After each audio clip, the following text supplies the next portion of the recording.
केन्दुझर जिला चंपुआ रेंज अंचल में 10 टिकिया हाथीपल उपद्रव नष्ट कले व्यापक तरभुज चाष गतकाली राति 10 टिकिया हाथीपल चंपुआ रेंज उखुंडा सेक्शन लक्ष्मीपसी गाँव में पशि 10 एकर तरभुज चाष नष्ट कर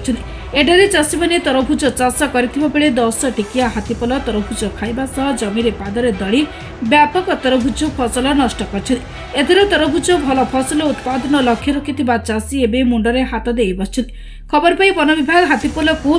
काटुलीकणा जंगल को घौड़ाई देइछन्ति। हाथीपल नष्ट करथिबा फसलर क्षतिपूरण दाबी करछन्ति चाषी। बलबतापुर राति आज्ञा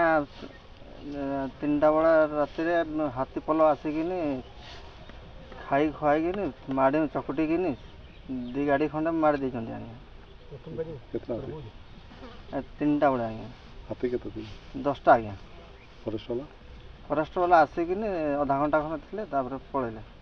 घर बलभद्रपुर खाली राति 3टा बेलू हाथी आसिले मोर तरबुज बारे